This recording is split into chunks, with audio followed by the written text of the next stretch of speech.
GMS Racing picks a familiar driver for their Truck Series program, Dillon rumors continue to swirl, and could NASCAR join Formula One down in Miami in the near future?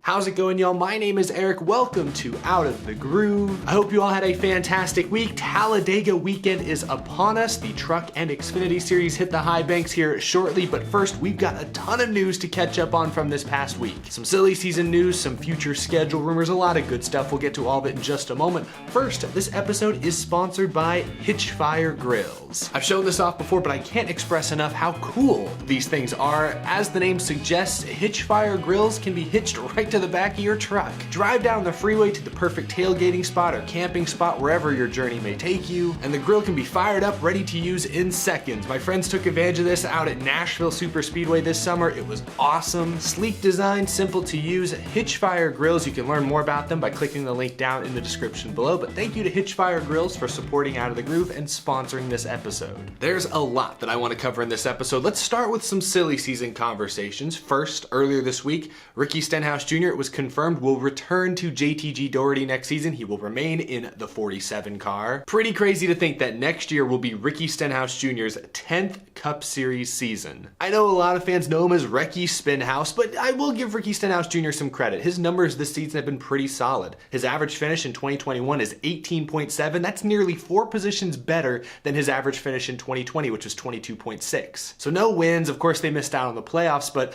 to begin this year especially, Ricky Stenhouse Jr. was very consistent. He opened the season with 9 straight top 20s. His first real incident came at Talladega in week 10, which, this is Talladega. We know what Talladega is known to do. So Ricky Stenhouse Jr. pushing back against the Ricky Spinhouse narrative at least a bit this season. So not a bad choice from JTG Doherty. I'm sure he has a good relationship with Kroger and their sponsors, so makes sense from that perspective. Of course, JTG Doherty only has 1 charter in their possession, so it's unclear what Ryan Preece's future looks like. Kind of like Matt DiBenedetto, Ryan Preece is a very talented driver who unfortunately does not bring much funding to the table, so his options next season unfortunately may be limited on the NASCAR side of things. He'll probably go back and race modifieds and be a champion there if he really wants. But I'm sure Ryan Preece still has unfinished business in the NASCAR stock car racing world.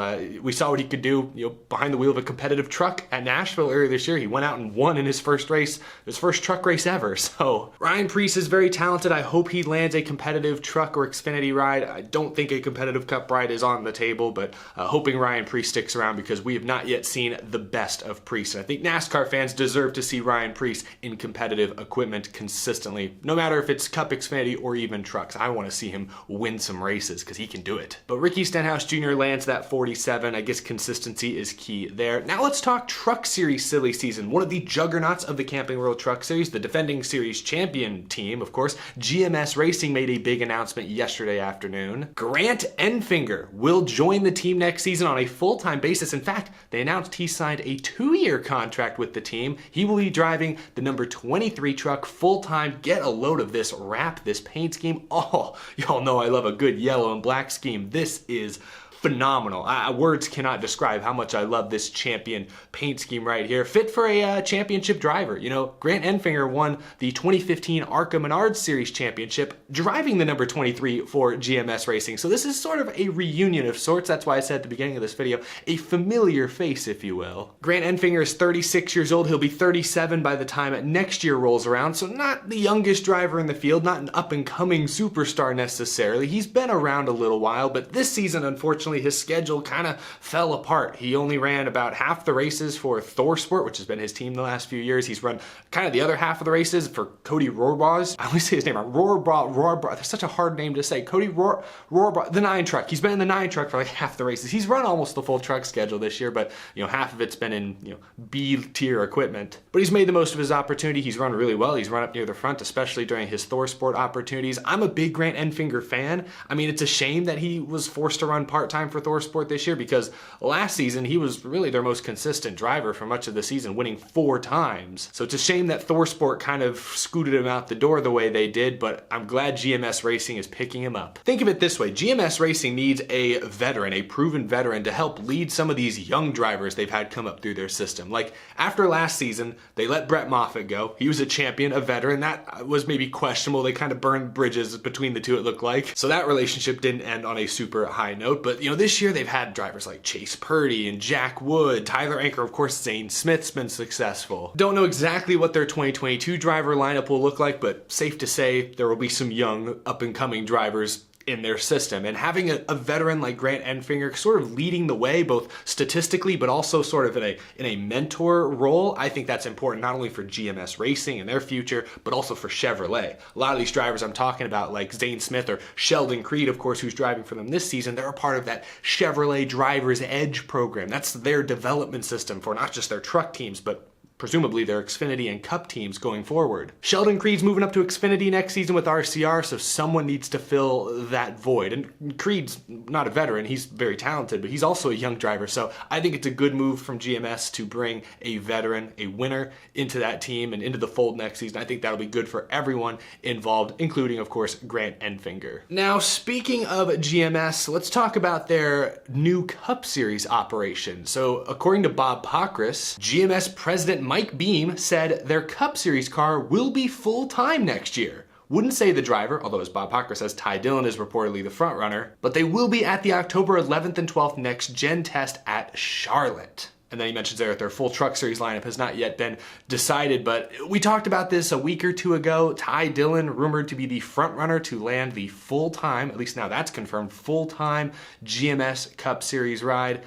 I said it a couple weeks ago, this isn't super exciting news to me. I like Ty Dillon, I think he's a solid driver, but he's not gonna get me out of my chair on the edge of my seat. Aside from that one time at, I think, Bristol, he battled for the stage win. That got me out of my seat, I'll give him credit for that. But all the signs point to Ty Dillon landing a full-time Cup ride now for GMS next season.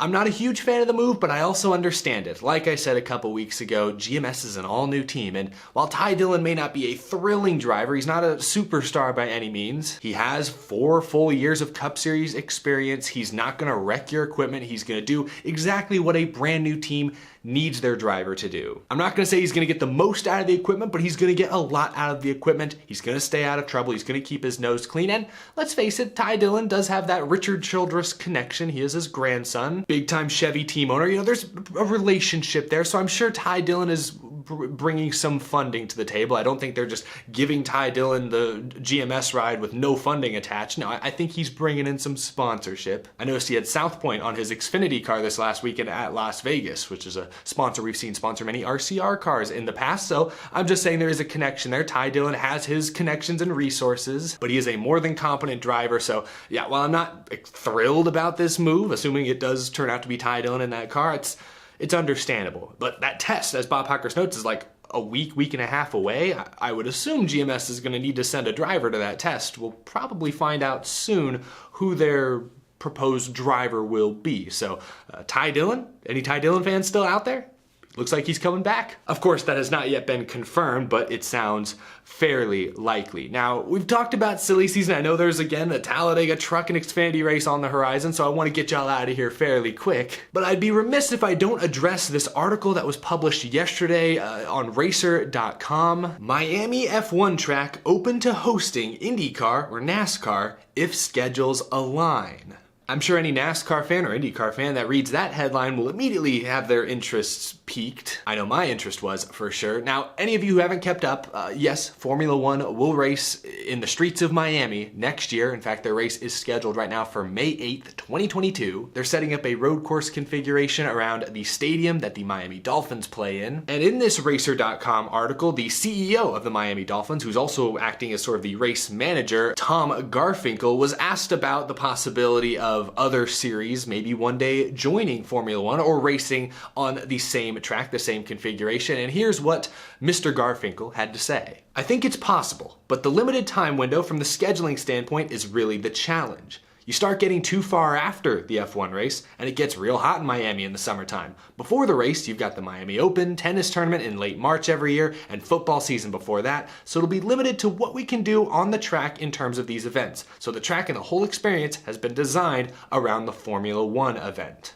So Tom Garfinkel here does not sound certain that a NASCAR or IndyCar race could ever run on this circuit around the F1 weekend in some way, shape, or form, but he doesn't completely rule it out. Now, I will say, reading deeper into the article, Garfinkel goes on to talk about how what he thinks is really important for this race is adding a third Formula One race somewhere else in the United States. He believes that the more racing that Formula One does in the US, the more it'll boost that series' popularity, and he believes that's good for the Miami Grand Prix, which I think, there's probably some truth to that. But after reading this article, what I really took away is that Tom Garfinkel and everyone involved are really focused on Formula One. I don't think they're really focused on NASCAR or the possibility of IndyCar at the moment. All their attention is on Formula One at the moment, which, I guess it should be. They just signed a massive 10-year deal, 10-year commitment to the city of Miami. Focus has to be on Formula One, the world's biggest motorsport series. But again, he does not rule it out. So let's talk about it for a second. From NASCAR fans' perspective, could this even happen? Let's start there. Well, first, barring some massive upheaval of the entire schedule, we know it's not happening next year. Like I said, the F1 race in Miami is scheduled for May 8th.